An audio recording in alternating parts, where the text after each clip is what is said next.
विधेश्वर संहिता पहला अध्याय पापनाशक साधनों के विषय में प्रश्न। जो आदि से लेकर अंत में है, नित्य मंगलमय हैं, जो आत्मा के स्वरूप को प्रकाशित करने वाले हैं, जिनके 5 मुख हैं और जो खेल खेल में जगत की रचना, पालन और संहार तथा अनुग्रह एवं तिरोभाव रूप 5 प्रबल कर्म करते हैं, उन सर्वश्रेष्ठ अजर अमर उमापति भगवान शंकर का मैं मन ही मन चिंतन करता हूँ। व्यास जी कहते हैं, धर्म का महान क्षेत्र जहाँ गंगा यमुना का संगम है, उस पुण्यमय प्रयाग जो ब्रह्मलोक का मार्ग है, वहाँ एक बार महातेजस्वी महाभाग महात्मा मुनियों ने विशाल यज्ञ का आयोजन किया। उस ज्ञान यज्ञ का समाचार सुनकर पौराणिक शिरोमणि व्यास जी के शिष्य सूत जी वहाँ मुनियों के दर्शन के लिए आए।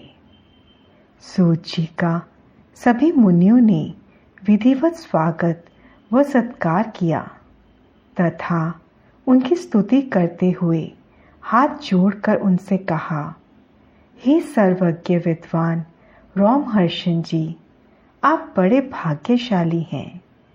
आपने स्वयं व्यास जी के मुख से पुराण विद्या प्राप्त की है। आप आश्चर्य स्वरूप कथाओं का भंडार हैं। आप भूत, भविष्य और वर्तमान के ज्ञाता हैं। हमारा सौभाग्य है कि आपके दर्शन हुए। आपका यहाँ आना निरर्थक नहीं हो सकता। आप कल्याणकारी हैं।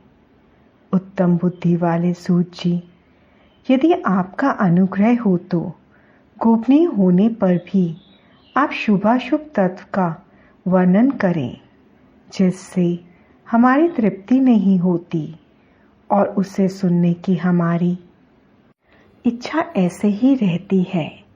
कृपा कर उस विषय का वर्णन करें।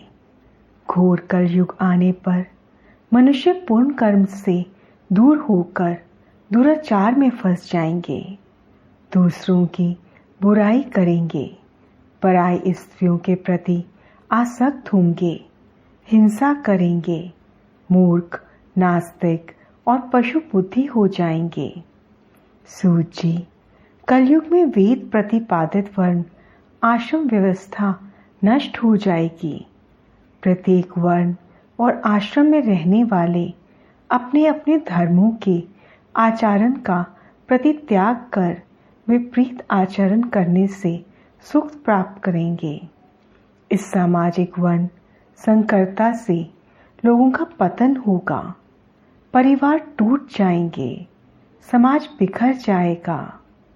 प्राकृतिक आपदाओं से जगह जगह लोगों की मृत्यु होगी, धन का क्षय होगा, स्वार्थ और लोभ की प्रवृत्ति बढ़ जाएगी, ब्राह्मण लोभी हो जाएंगे और वेद बेचकर धन प्राप्त करेंगे, मत से मोहित होकर दूसरों को ठगेंगे, पूजा पाठ नहीं करेंगे और भ्रम ज्ञान से शून्य होंगे।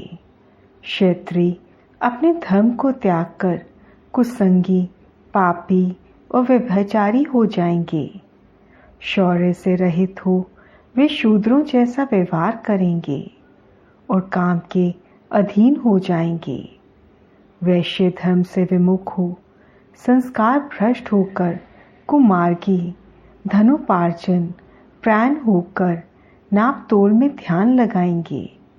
शूद्र अपना धर्म कर्म छोड़कर अच्छी वेशभूषा से सुशोभित हो व्यर्थ घूमेंगे। वे कुटिल और ईर्ष्यालु होकर अपने धर्म के प्रतिकूल हो जाएंगे। कुकर्मी और वाद विवाद करने वाले होंगे। वे स्वयं को कुलीन मानकर सभी धर्मों और वर्णों में विवाह करेंगे। स्त्रियां सदाचार से विमुख हो जाएंगी। वे अपने पति का अपमान करेंगी और सास ससुर से लड़ेंगी, मलिन भोजन करेंगी। उनका शील स्वभाव बहुत बुरा होगा। सूत जी, इस तरह जिनकी बुद्धि नष्ट हो गई है और जिन्होंने अपने धर्म का त्याग कर दिया है, ऐसे लोग लोक परलोक में उत्तम गति कैसे प्राप्त करेंगे? इस चिंता से हम सभी व्याकुल हैं। परोपकार के समान कोई धर्म नहीं है। इस धर्म का पालन करने वाला दूसरों को सुखी करता हुआ स्वयं भी प्रसन्नता अनुभव करता है। यह भावना यदि निष्काम हो तो कर्ता का हृदय शुद्ध करते हुए उसे परम गति प्रदान करती है। हे महामुनि, आप समस्त सिद्धांतों के ज्ञाता हैं।